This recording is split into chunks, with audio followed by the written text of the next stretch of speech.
Salam guru penggerak. Perkenalkan, saya Kade Adi Apriana SPD, calon guru penggerak angkatan 10 dari Kabupaten Waikanan, Provinsi Lampung. Pada kesempatan ini, saya akan menunjukkan video tentang aksi nyata modul 1.4 diseminasi budaya positif di SMK Negeri 1 Banjir. Selamat menyaksikan.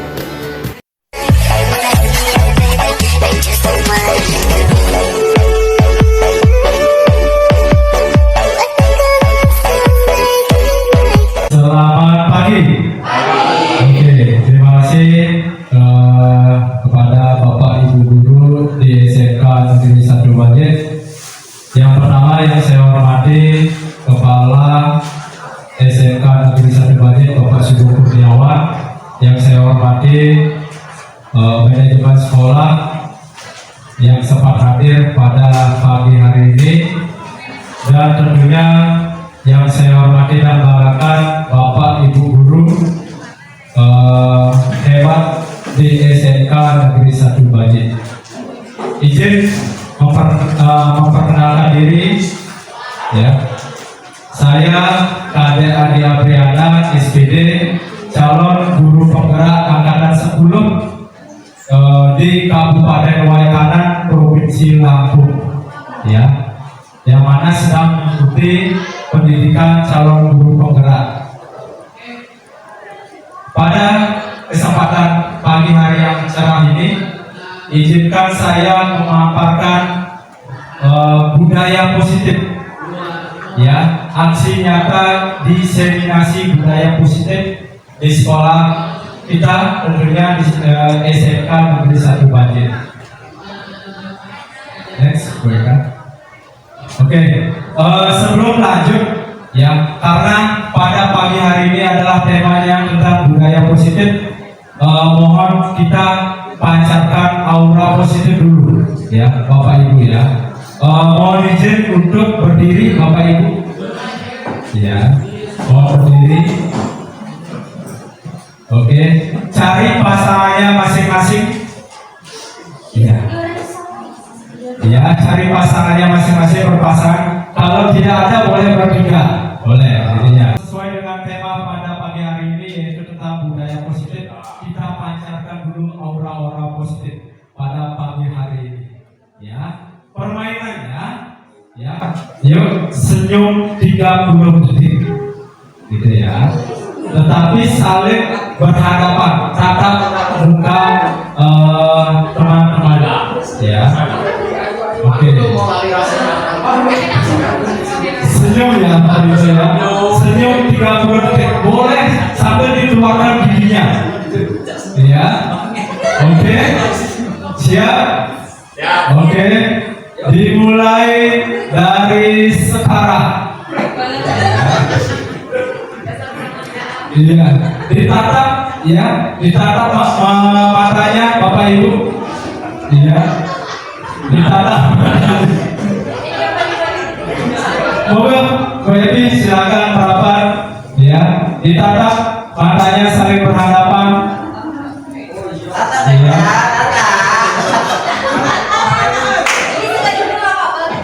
Ya, iya, tapi jangan sampai baper, ini ya.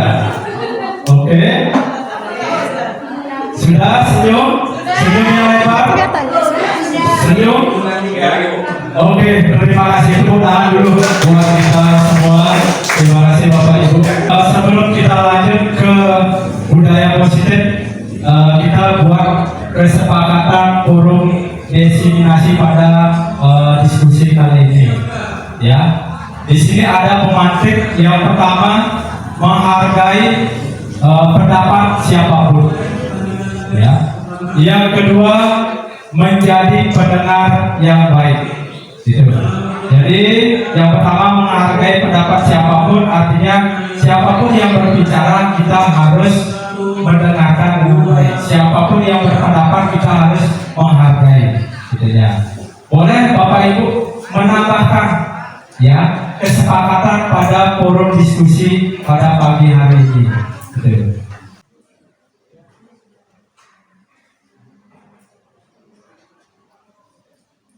Oke, terima kasih. Saya bacakan untuk kesepakatan forum diseminasi pada pagi hari ini. Ya, seperti yang pemandit tadi, menghargai pendapat siapapun, menjadi pendengar yang baik.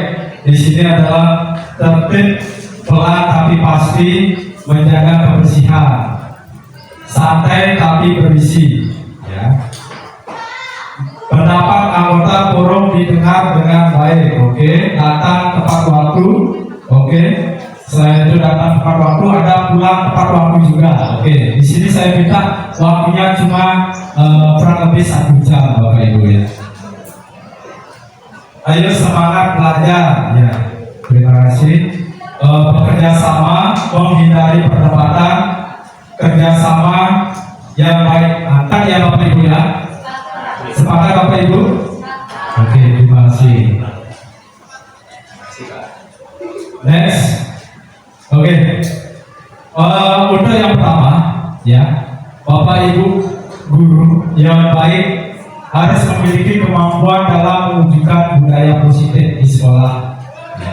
Tentunya di sekolah kita di SMK Negeri 1 Banjir. Boleh kan?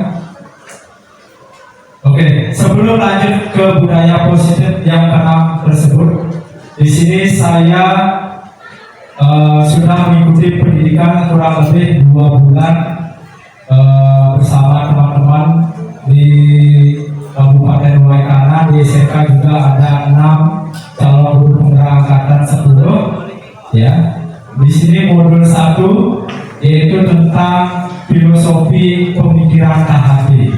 Ya. KHD artinya Ki Hajar Dewantara, Bapak Ibu. Ya. Masih ingat ya hari pendidikan kita tanggal berapa Bapak Ibu? Tanggal berapa? Tanggal 2 Mei ya.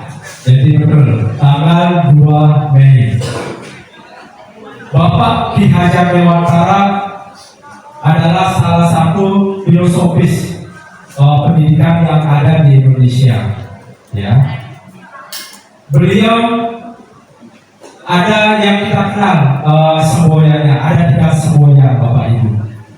Ya, ada yang masih ingat semboyan Ki Hajar, Bapak Ki Hajar Dewantara? Dulu ada yang ini.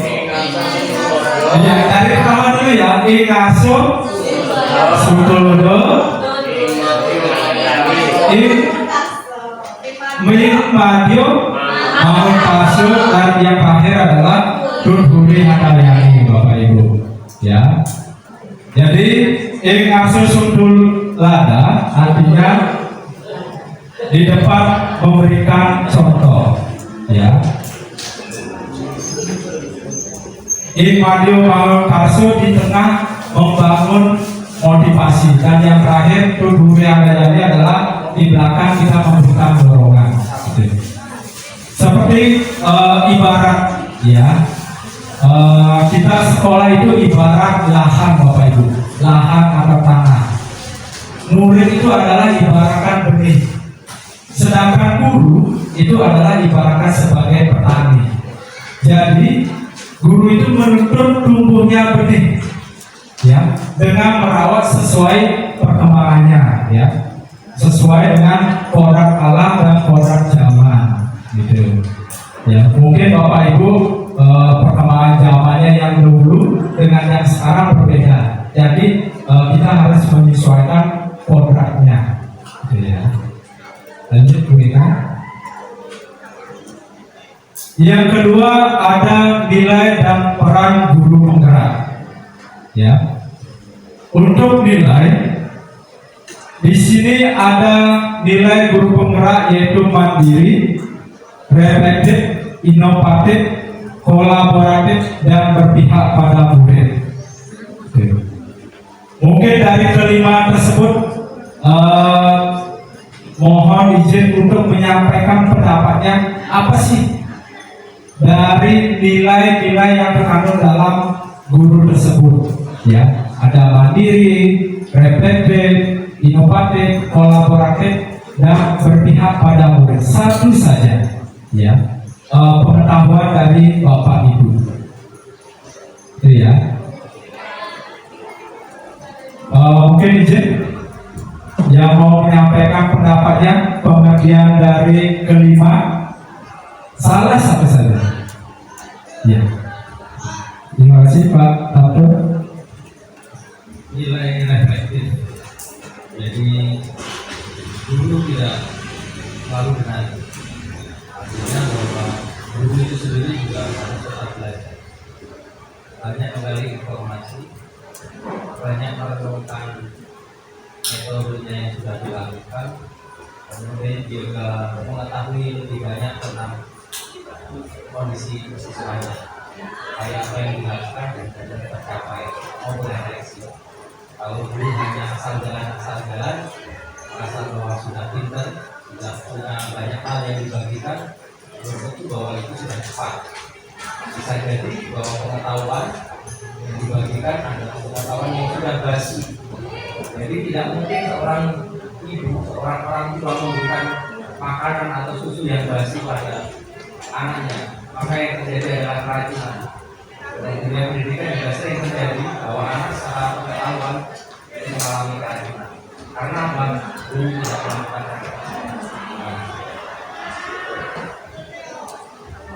Ya, terima kasih Pak Tabto. Tepuk tangan dulu untuk kita semua, ya, luar biasa sekali. Ada yang mau menambahkan selain reflektif?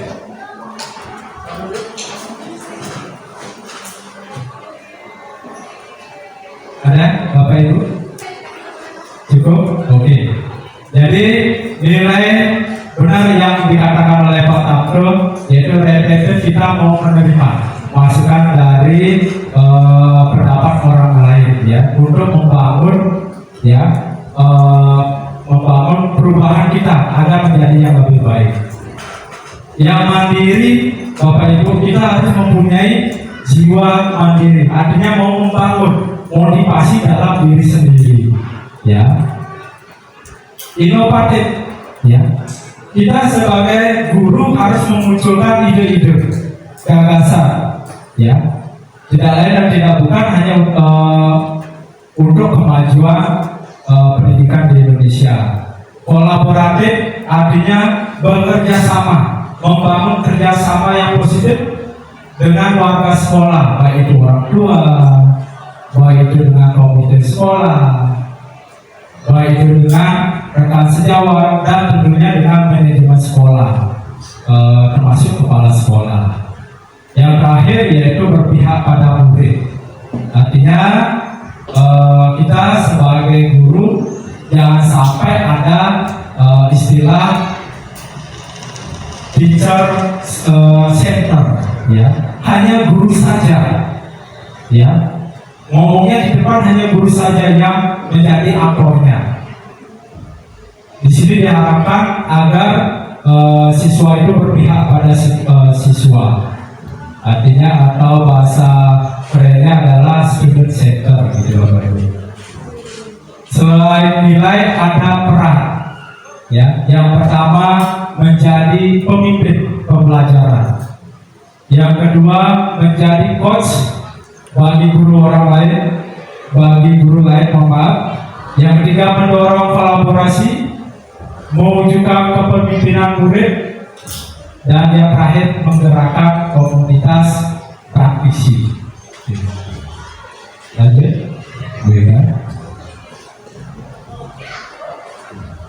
selain tadi ada nilai dan peran guru penggerak, kami juga mempelajari tentang visi guru penggerak. Di dalam visi, ya, menggunakan pendekatan EI atau inquiry apresiatif, ya.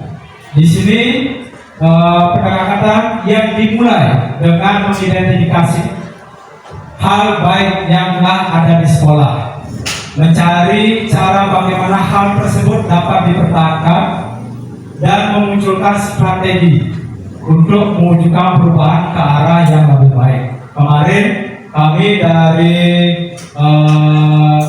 CGP Angkatan 10 di SMK Negeri 1 Banjar sudah melaksanakan pendampingan individu, Bapak Ibu. Di sana kita membahas visi guru penggerak dalam prakasa perubahan. Mudah-mudahan menjadi visi di SMK yang lebih baik lagi. Lanjut, boleh. Oke, di sini ada perubahan paradigma. Mohon izin Bapak Ibu dilihat di sana ada kegiatan kepala tangan. Nah, di sini permainan. Mohon izin untuk salah satu guru untuk menyampaikan isi dari kegiatan kepala tangan. Boleh izin Ibu? Cobalah secari kertas kecil, tuliskan benda atau sesuatu yang sangat berharga untuk Anda letakkan di salah satu tangan Anda dan genggam benda sesuatu tersebut dengan segala daya. Buatlah sebuah kepala teman Anda. B. Akan mencoba dengan sekuat tenaga dengan berbagai cara untuk meminta Anda memberikan benda tersebut. B. Bisa membujuk, mengancam, menghardik, merayu, menyuap apa saja agar dapat membuka kepala tangan Anda. Apa pembelajaran yang Bapak Ibu dapat dari permainan tersebut? Terima kasih Ibu sudah membantu saya membacakan. Di sini ada permainan ya Bapak Ibu antara si A dan si B. Mohon izin bantuannya untuk dua orang untuk memainkan peran ya. Siapa yang menjadi A dan siapa yang menjadi si B. Ya, bolehkah izin satu orang lagi? Oke, siap. Bolehkah saya melihat dan meminta yang ada di genggaman aku?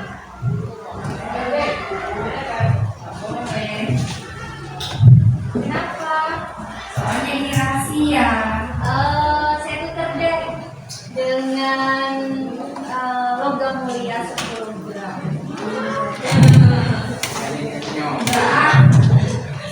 Nggak bisa. Oh, kurang ya Bu ya? 100 juta gimana? Nggak bisa, nggak boleh. Nggak boleh ya. Saya yakin kok saya nggak akan menjaga itu. Kenapa sih pengen banget lihat isi tangan saya, Ibu ini?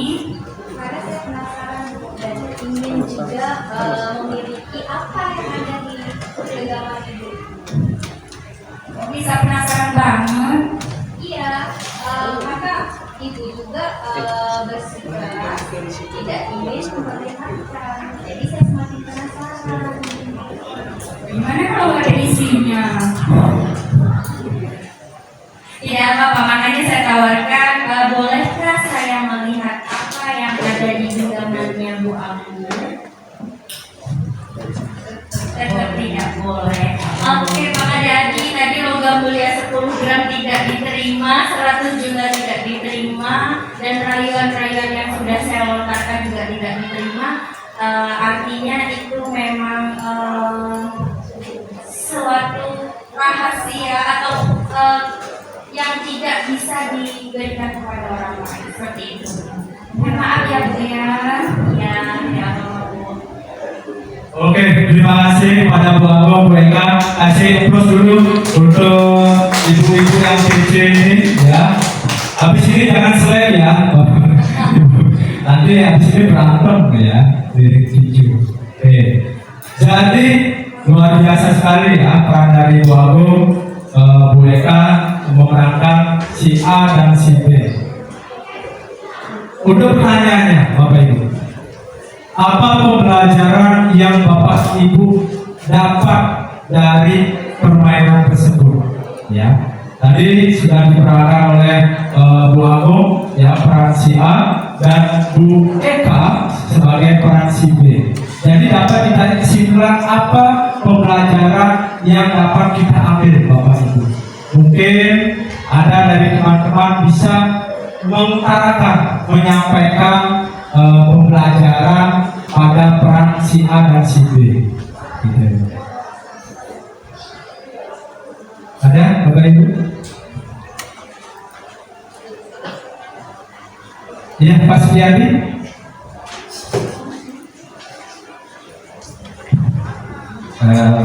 Baik, terima kasih Pak Ade.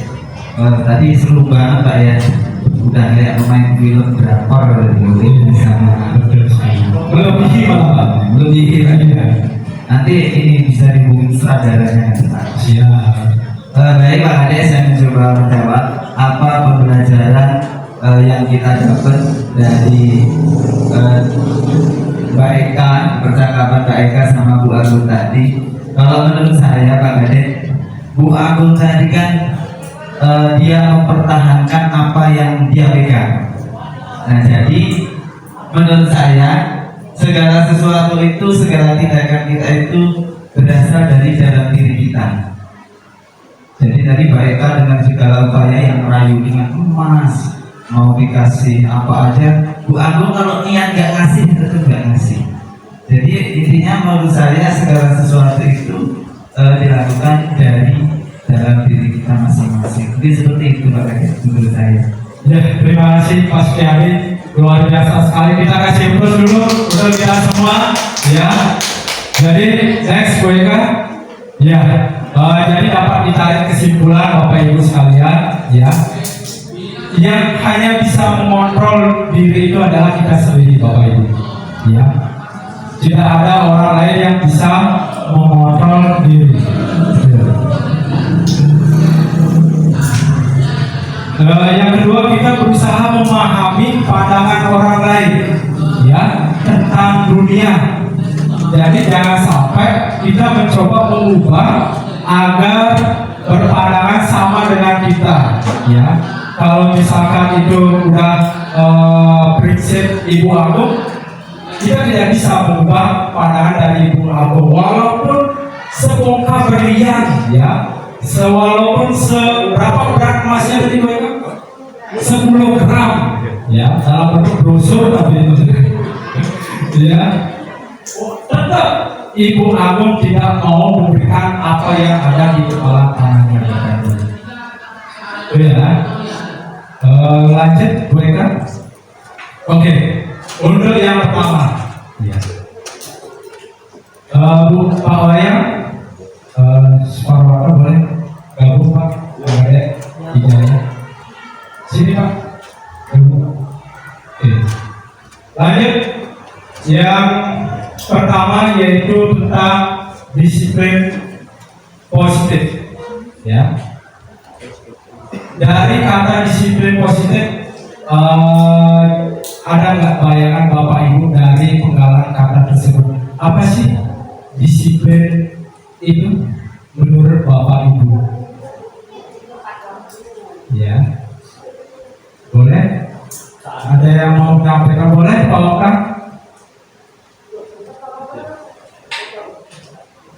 Disiplin itu sebenarnya dari kita sendiri, tergantung kitanya sebenarnya apa yang kita buat itu buat kita sendiri juga, dan untuk memunculkan pandangan orang lain terhadap kita, terutama untuk tepat waktu, terus menghargai sesama, terus bisa menjadi contoh bagi orang lain. Itu yang pribadi. Ya, terima kasih Pak Oka. Ya, sangat betul sekali ya.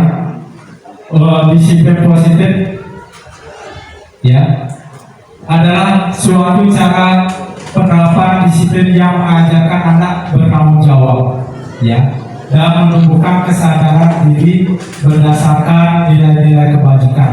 Betul, saya sependapat dengan Pak Oka, dari dalam diri, ya, dari dalam diri anak tersebut, ya, dari internalnya.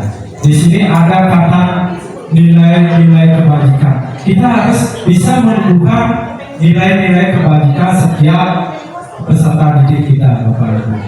Mungkin Bapak Ibu di sini guru normatif, produktif, bahkan guru BK ada nilai-nilai kebajikan ya yang tertanam dalam diri setiap peserta didik. Nah, saya menyampaikan, saya menanyakan kepada Bapak Ibu, adakah peserta didik di SMK Negeri 1 Banjar ini nilai-nilai kebajikannya? Ada Bapak Ibu? Ada? Ada. Contohnya apa, Bu Neni? Nilai yang tertanam. Contohnya yang guna berangkat sekolah tepat waktu, tidak terlambat. Ya, diulangi. Contohnya ya siswa berangkat sekolah tepat waktu atau tidak terlambat masuk sekolah seperti itu. Iya, betul sekali ya Bapak Ibu ya.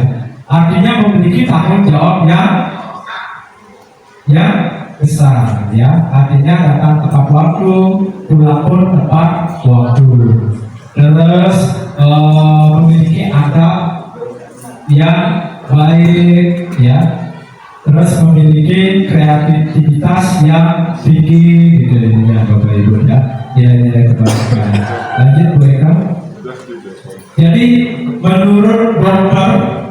William Gleiser di sini ada nilai-nilai kebajikan itu adalah sifat-sifat positif Bapak Ibu.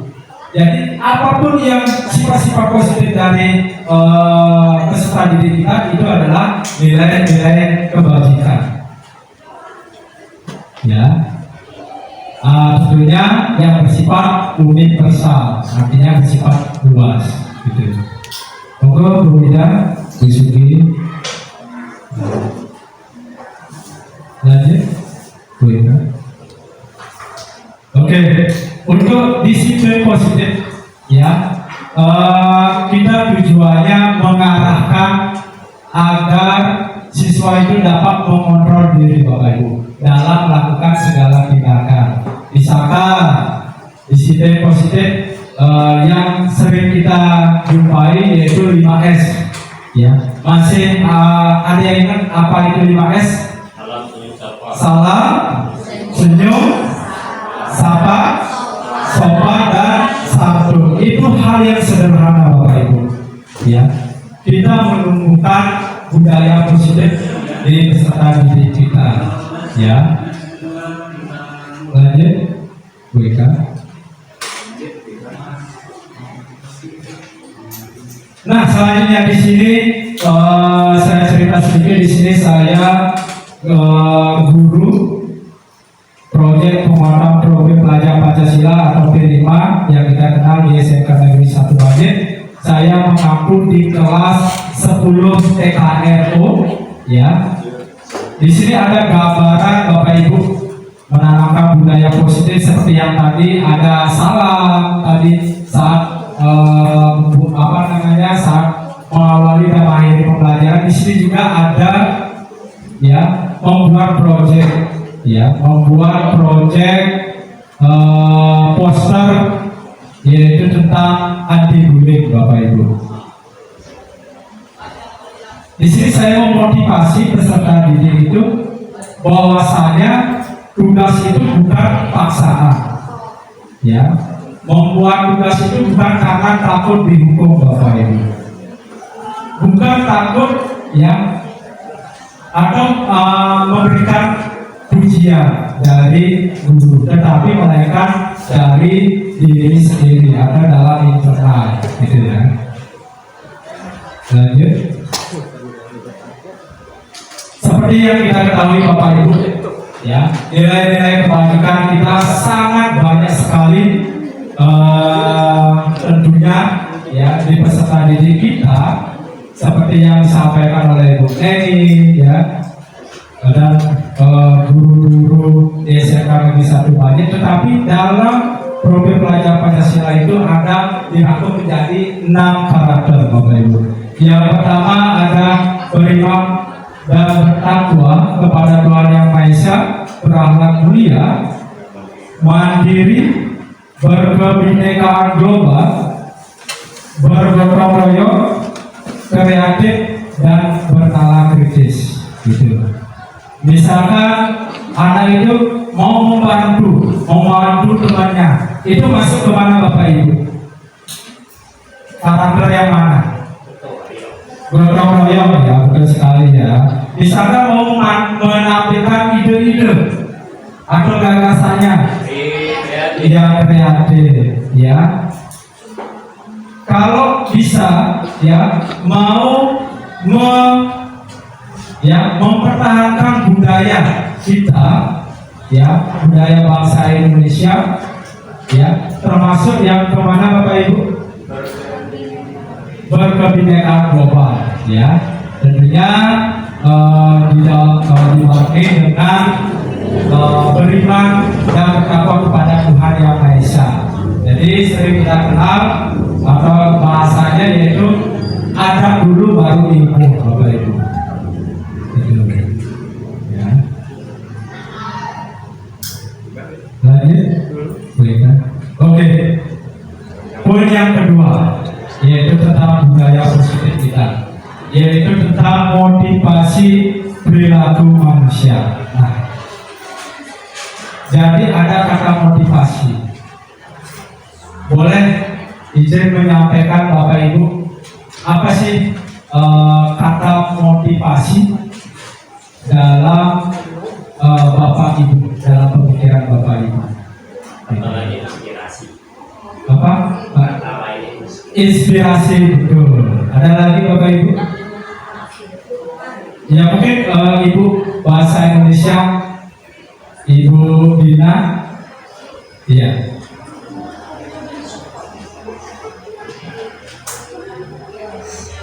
Kata motivasi, Bapak Ibu. Ada yang bisa menyampaikan? Satu saja. Oke, Bu Neni. Dukungan. Oke. Ada lagi? Semangat hidup. Iya, luar biasa. Oke. Oke, next, gue ke. Iya, jadi motivasi Bapak Ibu, ya. Kita di sini sebagai guru tentunya ya punya motivasi. Ya, kita sebagai guru ini punya motivasi. Ya, apakah motivasinya pengen jadi menantu idaman, ya? Apakah motivasinya ingin menjadi mengabdi kepada negara? Jadi banyak sekali motivasi, pengertian motivasi. Yang terpenting di sini motivasi itu berasal dari dua, Bapak Ibu ya, berasal dari dalam diri dan berasal dari luar diri. Oke, coba yang pertama, ya. Yang pertama ada 3 motivasi perilaku manusia, Bapak Ibu.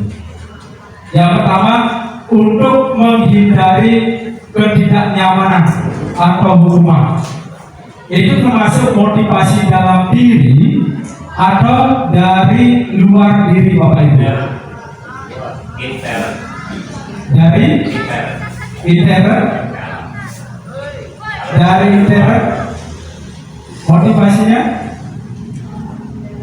untuk menghindari ketidaknyamanan atau hukuman. Dari luar apa dari dalam diri? Iya, dari luar atau eksternal ya Bapak Ibu ya. Yang kedua, coba kita lanjut yang kedua. Yang kedua untuk mendapatkan imbalan atau penghargaan dari orang lain. Ya, itu motivasinya dari dalam diri apa dari orang lain? Ayo Pak Guru Tejoka, dari dalam apa dari luar? Dari ekstern luar.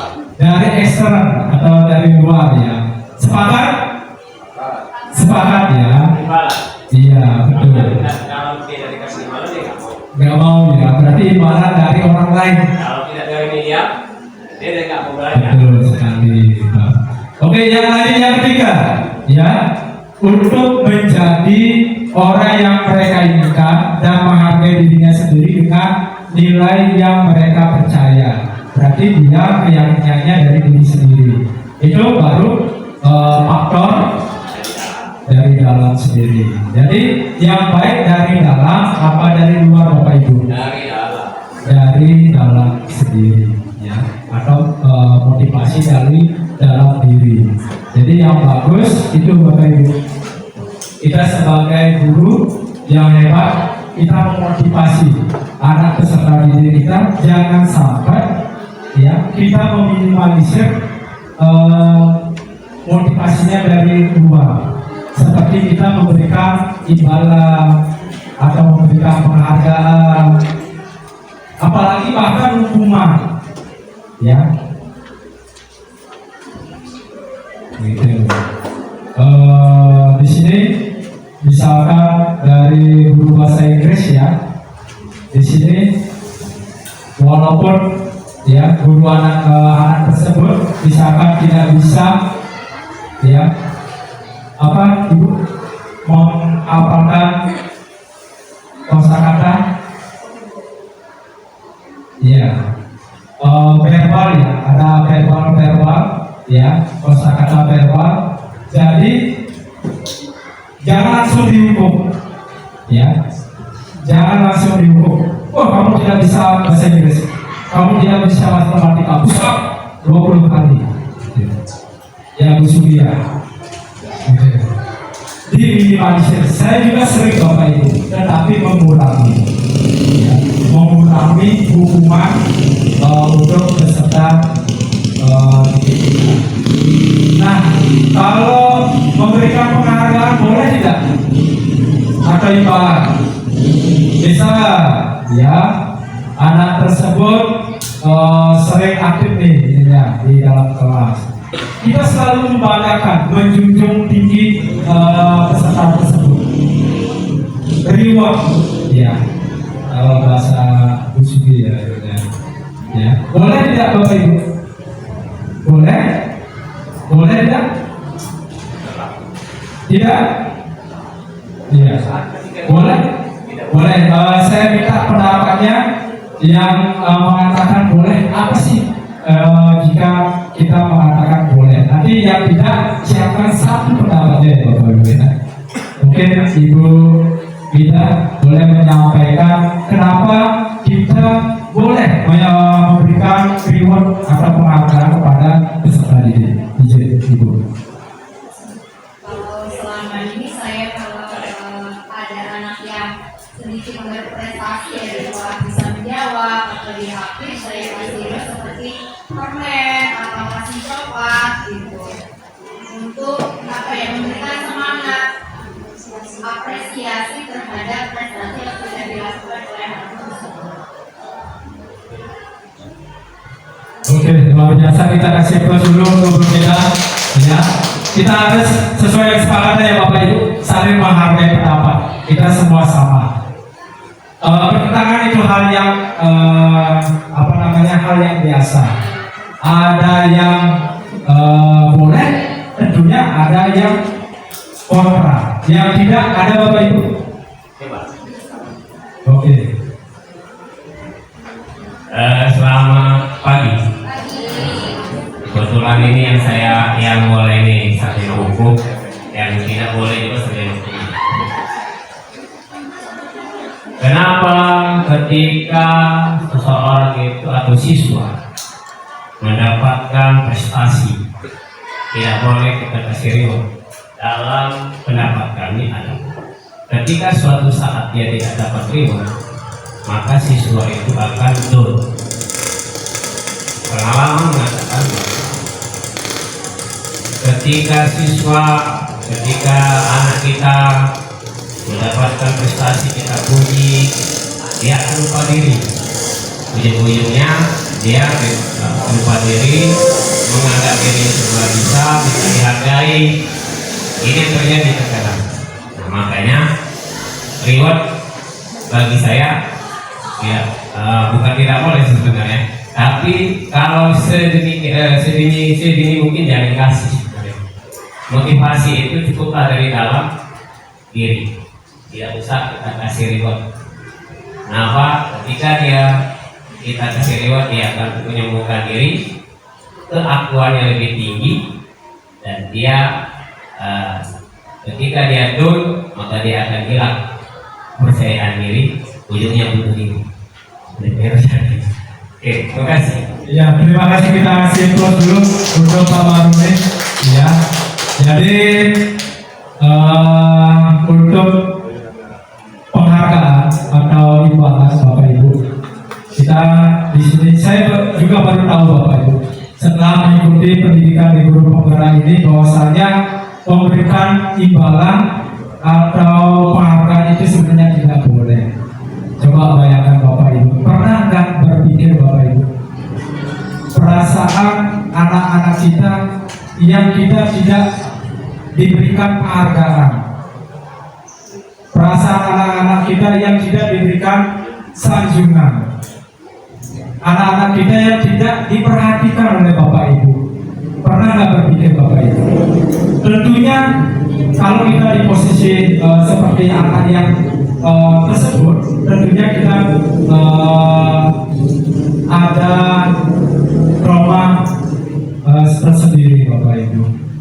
Jadi alangkah baiknya kita sebagai guru ya meminimalisir memberikan penghargaan atau imbalan. Beda halnya dengan Pak Maruni ya sebagai guru PJOK ya, ketika anak tersebut telah ke lapangan disuruh push up, beda konteksnya Bapak Ibu.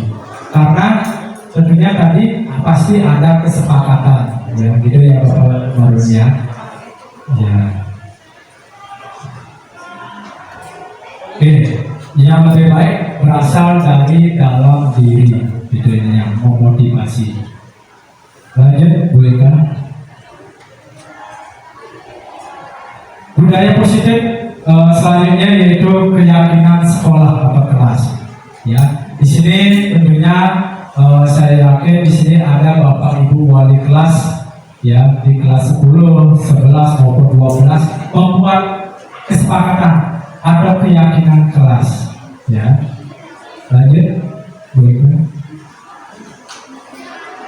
Untuk keyakinan kelas ya diusahakan kita sebagai guru ya berperan mewujudkan terwujudnya keyakinan sekolah atau kelas dengan adanya kesepakatan antara guru dan murid. Gitu. Lanjut. Untuk keyakinan sekolah atau kelas berupaya pernyataan-pernyataan yang universal, artinya mudah diingat dan dipahami dan harus diterapkan di lingkungan sekolah. Lanjut. Nah, saya mencoba Bapak Ibu membuat keyakinan kelas ya, karena di sini saya wali kelas 11 PKJ 2 ya. Jadi yang pertama yang membuat keyakinan kesepakatan kelas itu adalah dari guru apa dari muridnya Bapak Ibu? Dari guru apa dari peserta didiknya?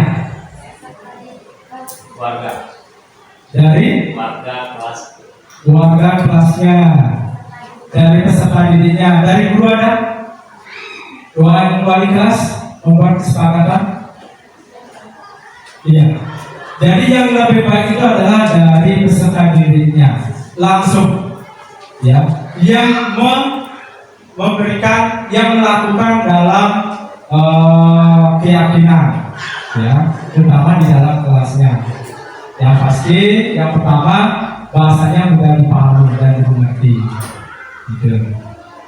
Yang pertama keyakinannya bekerja sama, menjaga kebersihan kelas, menjaga dan meletakkan barang sesuai dengan tempatnya, mengerjakan tugas tepat waktu, saling peduli, menghargai dan membantu sama lain dan seterusnya. Jadi Bapak Ibu boleh membuat kesepakatan kelasnya langsung ditanyakan kepada anak didiknya, ya, didampingi oleh gurunya atau wali kelasnya. Dengan tanpa disadari kita membuat kesepakatan dari dalam diri anak tersebut, ya, yang melaksanakan peserta didik, nanti yang melanggar pasti peserta didik, ya. Rasa malunya akan lebih tinggi Bapak Ibu ketika guru tersebut membuat kesepakatan. Guru-guru BK pun boleh membuat keyakinan di ruang guru BK, ya, gitu, dengan bahasa yang mudah dipahami, gitu Bapak Ibu. Lanjut, oke. Untuk sesi selanjutnya yaitu SBK Bapak Ibu, biar nggak tegang, ya, di sini boleh mohon izin Bapak Ibu boleh ke depan mejanya masing-masing berdiri, izin Ibu, Bapak Ibu, Pak Ades boleh Pak, Pemindah, ayo Ibu, ya, di mejanya masing-masing, ya, di depan.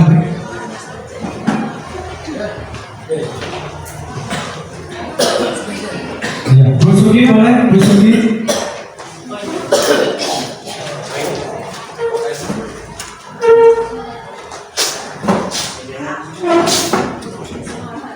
Oke, kita biar gak tekan dulu ya, Ibu Andri ya. Sambil mengerjakan rapor boleh kita ini dulu, briefing dulu ya.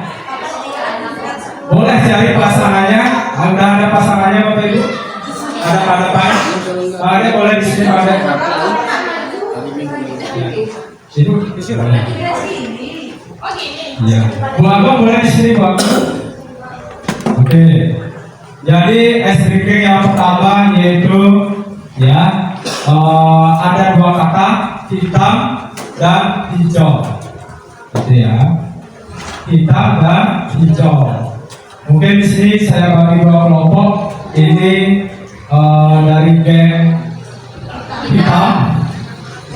Di sini ada geng hijau, ya. Ketika saya ya mengucapkan kata hitam, berarti ya hitam begini dulu Bapak Ibu, tangannya semua ya di kayak salaman, ya. Ketika saya mengatakan hitam, berarti yang hitam menepuk, ya. Yang hijau meminta, yang hijau menghindar, gitu ya. Tetapi kebalikannya, jangan ditepuk saya. Ketika saya mau bilang hijau, berarti yang hijau tepuk, ya. Yang hijau tepuk, yang hitam menghindar. Tangan temennya ya, tangannya jangan kepalanya. Oke, biar lebih enak dirapatkan dulu, boleh? Boleh? Ya, dirapatkan dulu.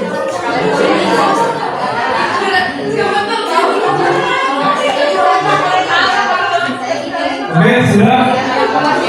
Sudah? Oke, siap ya? Siap? Oke, boleh tangan kiri, tangan kanan. Siap? Siap? Sudah Bapak Ibu? Ya. Oh Bu, Sulis, mau Bu? Perasaan Ibu Sulis.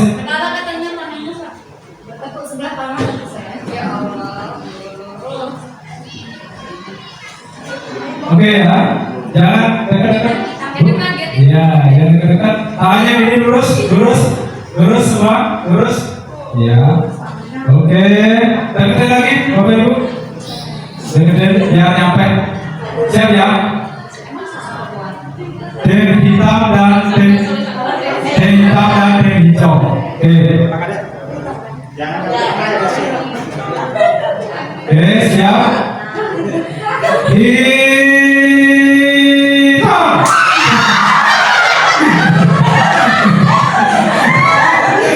Ada yang sudah nepuk hitam, Bu Andri, Bu Neni, ya.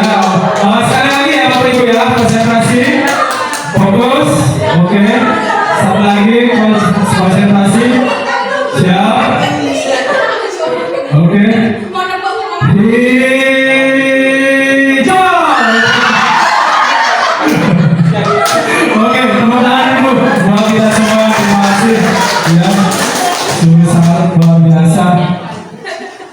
memukul kamu lagi nih.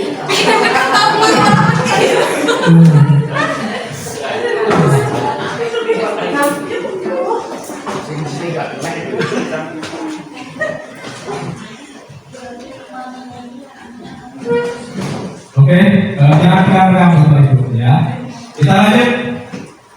Nah, budaya positif yang selanjutnya yaitu kebutuhan dasar manusia. Ya. Nah, saya coba tanya nih, kebutuhan, ya, kebutuhan. Ada yang sudah berkeluarga, Bapak Ibu? Ada? Ada untuk yang istrinya dulu, yang istri, untuk yang ibu-ibu punya. Ya, ada yang sudah berkeluarga? Sudah. Ya. Miss Epi. Oke. Sebagai seorang istri, apa sih kebutuhan yang Miss Epi pengen? Coba.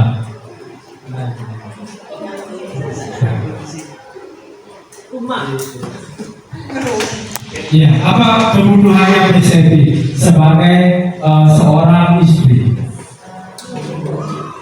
Sebagai seorang istri dalam rumah tangga, menurut saya atau mungkin secara pribadi, Iya, boleh. kebutuhannya baik secara finansial atau mungkin dan finansial dan mungkin finansial yang pertama. Oke, kebutuhannya Miss Epi katanya berkumpulan yaitu finansial atau dari segi materi dengan dibutuhi ya. Oke, terima kasih Miss Epi atas jawabannya. Ada lagi? Ada lagi? Ibu-ibu? Iya? Iya mungkin Bu Andri mungkin. Oke. Apa ini pasangan Pak Sentri ya? Oke.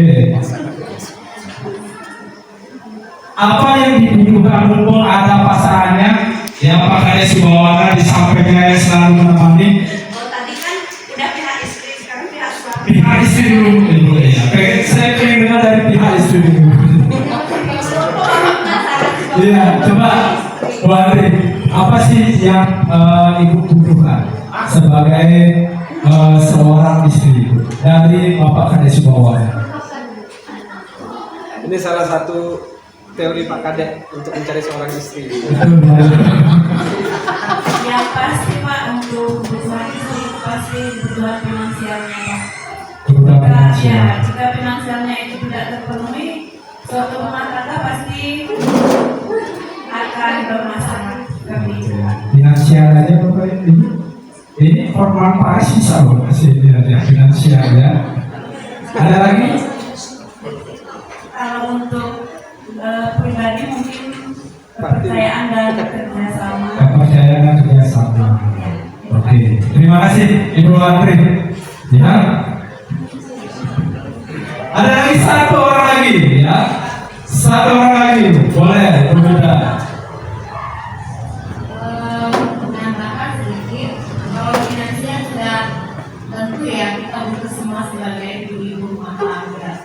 Selain finansial, menurut saya perhatian dan kasih sayang. Ya, apalah gunanya banyak materi, banyak uang kalau kita kurang kasih sayang dan perhatian. Ya, terima kasih Bu Rita. Ya, jadi ada finansial, ada kepercayaan, dan komitmen, dan tentunya ada cinta dan kasih sayang. Ya, jadi itu kebutuhan dasar manusia. Kita ada yang sering kita kenal yaitu kebutuhan primer, kebutuhan sekunder, dan kebutuhan tersier. Lanjut Bu Rita. Ya. Lanjut, Bu. Ya. Oke. Jadi tentunya ya sama dengan peserta didik kita, Bapak Ibu. Ya.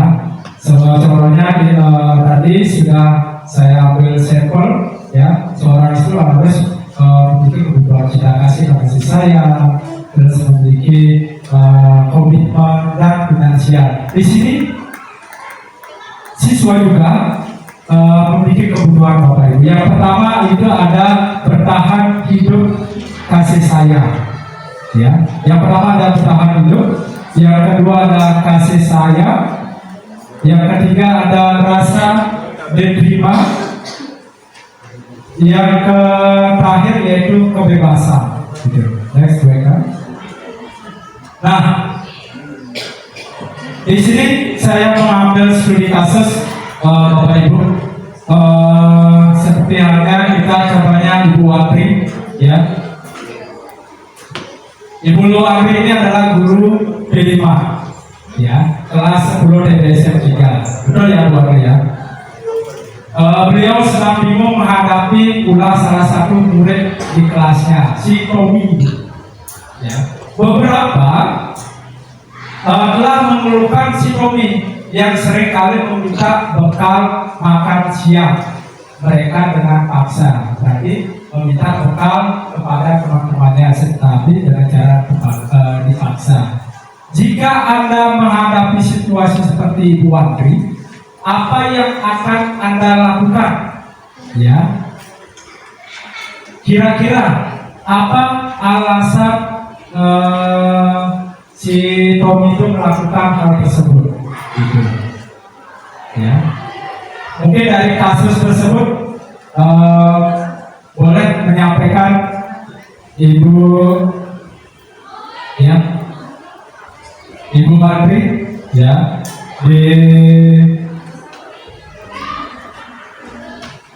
ada dulunya. Boleh izin siapa yang mau menyampaikan ya dari studi kasus, ya, silakan mereka.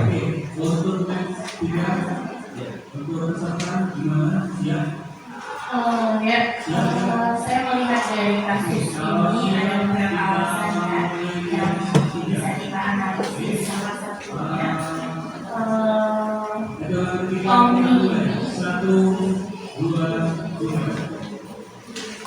Tommy ini kenapa dia selalu minta bekal ya, makan siang teman ya secara paksa. Itu karena yang pertama mungkin dia lapar ya Pak, dan orang tuanya itu tidak membawakan bekalnya seperti itu. Ya, itu alasan pertama. Ini boleh beberapa alasan atau hanya satu alasan? Boleh satu alasan. Beberapa alasan atau hanya satu alasan saja? Hanya satu alasan. Oh ya, itu aja. Oke. Kalau Ibu sebagai guru si Tommy, apa yang Ibu akan lakukan Ibu? Yang akan saya lakukan mungkin saya panggil secara pribadi, kemudian kita ngobrol, kita berdiskusi, kita tanyakan kenapa dia bertindak seperti itu, dan itu sifatnya harus apa namanya face to face, apa ya, mata. Iya, secara pribadi ya, gitu ya, Bapak. Terima kasih, Bu Eka. Ya, jadi dari studi kasus ini kita sebagai guru tentunya jangan langsung mengejar peserta didik tersebut. Ya, kita pahami dulu apa sih yang mereka butuhkan. Ya, apa sih yang mereka inginkan dari kasus si Tommy, ya, sebelum DDSM 3. Lanjut mereka. Oke, alasan pertama, ya, di sini karena alasannya tidak menyukainya, ya, artinya alasan Tommy memaksa minta bekal kepada temannya, yaitu yang pertama karena tidak membawakan bekal oleh orang tuanya, yaitu kebutuhan bertahan hidup, Bapak Ibu. Next. Yang kedua karena kurang perhatian, Bapak Ibu. Ya, jadi kebutuhannya itu kasih sayang dan rasa diterima, gitu. Yang ketiga kebutuhannya kekuasaan. Ini alasannya karena dia takut tidak menuruti keinginannya, gitu. Yang keempat yaitu kebebasan. Dia merasa bosan, makanannya yang diberikan oleh ibunya yaitu hanya itu saja. Gitu. Jadi Bapak Ibu, ketika kita sebagai guru ya menemukan peserta didik yang memiliki banyak sekali permasalahan, kita harus tahu dulu apa sih yang mereka butuhkan. Ya, di sini boleh Bapak Ibu memperhatikan. Selanjutnya yang terakhir yaitu posisi kontrol, Bapak Ibu. Posisi kontrol restitusi. Ya, mungkin di sini pendengar asing, ya, restitusi kita ingatkan dulu restitusinya posisi kontrol. Ya, ada yang tahu posisi kontrol Bapak Ibu? Ya, posisi kontrol itu adalah pengendalian. Lanjut, Bu Ika. Ya, pengendalian diri kita sebagai guru. Di sini ada 5 posisi kontrol kita, yaitu guru sebagai penghukum, yang kedua guru sebagai pembuat merasa bersalah, yang ketiga guru sebagai teman, yang keempat guru sebagai pemantau, dan terakhir yaitu guru sebagai manajer. Jadi ada 5 posisi kontrol. Next. Oke. Jadi biasanya ya ada anak ya dengan kita sebagai guru 5 posisi kontrolnya.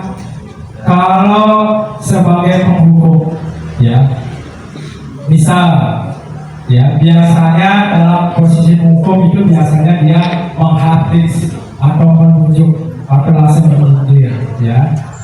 Biasanya guru berkata, kalau kamu tidak melakukan, awas yang rasakan. Untuk membuat rasa bersalah biasanya dia memberikan arahan atau instruksi, jangan. Untuk sebagai teman, dia merasa murid itu sebagai teman. Contohnya, ayolah lakukan demi ibu. Sebagai pemantau, dia memberikan peraturan-peraturannya. Dan yang terakhir, sebagai manajer, ya meyakini dia mengidentifikasi permasalahannya, ya terus menanyakan dan baru meyakini apa permasalahan tersebut. Jadi Bapak Ibu yang saya hormati, dari kelima posisi tersebut yang paling benar atau yang paling baik yang perlu kita lanjutkan yaitu adalah sebagai posisi kontrol sebagai manajer. Next, sebagai manajer, ya posisi kontrolnya kita dapat berbuat bersama murid dan mempersilahkan murid untuk bertanggung jawab. Selain itu, manajer juga mengacu pada restitusi yang dapat menjadikan murid sebagai manajer bagi dirinya sendiri. Nah, untuk kita sebagai posisi kontrolnya sebagai manajer, di sini ada tahapan Bapak Ibu. Namanya segitiga restitusi. Ya, dalam matematika ada namanya segitiga, gitu intinya. Lanjut, bolehkah? Saya jelaskan sedikit untuk segitiga restitusi. Yang pertama, di sini ada menstabilkan identitas. Yang kedua, memvalidasi tindakan yang salah. Yang ketiga, menanyakan keyakinan. Bapak Ibu. Untuk menstabilkan identitas, di sini tujuannya yaitu kita membuat anak itu tenang dulu, Bapak Ibu. Ya, kita menstabilkan dulu. Ya, bahwasanya jangan sampai anak tersebut langsung merasa down, gitu. Ya, langsung jangan mengejar dia. Kita menstabilkan dulu. Yang kedua, setelah menstabilkan, kita memvalidasi tindakan yang salah. Tujuannya kita menggali. Ya, menggali apa sih yang mereka perbuat, apa sih alasan mereka melakukan hal tersebut. Baru yang selanjutnya yang terakhir adalah menanyakan keyakinan, ya keyakinan yang dilakukan oleh peserta didik tersebut. Di sini saya melakukan studi kasus yang menggunakan segitiga restitusi. Di sini anak saya di kelas 11 DKJ 2 atas nama Ririn. Ananda tersebut adalah salah satu murid yang pintar di kelasnya. Permasalahannya dia sering dicontek oleh teman-temannya Bapak Ibu. Refleks, ya, kesal karena marah dia karena kejadian tersebut sering dicontek, dia memukuli temannya. Nah, di sini saya menggunakan segitiga restitusi, ya, untuk menangani masalah yang diinginkan oleh si Ririn tersebut. Ini tanggapan si Ririn. Oke, mungkin itu yang dapat saya sampaikan untuk budaya positif. Ya, jika ada pertanyaan Bapak Ibu untuk sesi bertanya, boleh satu orang saja untuk menanyakan tentang budaya positif ini. Monggo Bu Eka. Ya, izin Pak Karyadi, yang ingin saya tanyakan setelah mendengarkan penjelasan dari Pak Karyadi, ternyata memang benar banyak teori-teori yang belum kita dapatkan sebelumnya. Ya, bagaimana Pak Karyadi caranya untuk membuat keyakinan kelas ini menjadi terus berjalan atau konsisten gitu Pak. Biasanya kan itu hanya semangat di awal, misalnya kita kan di awal semester, nah itu hanya semangat di awal saja. Bagaimana caranya Pak untuk mempertahankan itu? Oke, terima kasih Bu Eka. Ya, luar biasa sekali, kita kasih plus dulu untuk Ibu Eka atas pertanyaannya. Ya, Ibu Eka wali kelas ya Bu Eka ya? Iya Pak. Iya. Oke. Oke. Jadi bagaimana cara kita membuat kesepakatan kelas kita agar konsisten, jangan anak-anak kayak ayam gitu ya Bapak Ibu ya. Jadi yang membuat kesepakatan saya tanya dulu Bapak Ibu, gurunya apa siswanya? Siswanya. Ya, kita tanyakan dulu kepada siswanya Bapak Ibu. Ya, seperti halnya yang saya sampaikan tadi, kalau gurunya yang membuat kesepakatan, ya, anaknya akan dia memiliki rasa tanggung jawab, akan menyepelekan. Tapi kalau peserta didiknya atau anak kita yang memberikan yang membuat kesepakatan, mencurahkan apa sih kesepakatan dari kelas ini, mudah-mudahan ya anak-anak kita akan mengerti artinya tanggung jawab, akan mengerti artinya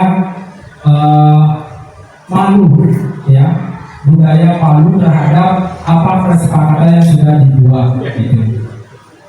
Oke, itu cukup, boleh kan? Ada lagi Bapak Ibu? Cukup ya. Oke, di penghujung acara ya, demikian yang dapat saya sampaikan pada pagi hari ini. Mohon maaf jika ada salah kata, mohon maaf jika mengganggu waktunya Bapak Ibu ya. Semoga pada pembahasan mengikhlaskan budaya positif semoga dapat menginspirasi Bapak Ibu. Akhir kata, semoga tergerak, lekas bergerak dan mari menggerakkan ya. Selamat siang. Selamat siang. Ya. Terima kasih Bapak Ibu semua. Demikian pemaparan video saya tentang aksi nyata modul 1.4 diseminasi budaya positif di SMK Negeri 1 Banjir. Semoga video ini dapat menginspirasi teman-teman semuanya. Akhir kata, semoga tergerak, lekas bergerak, dan mari menggerakkan. Terima kasih.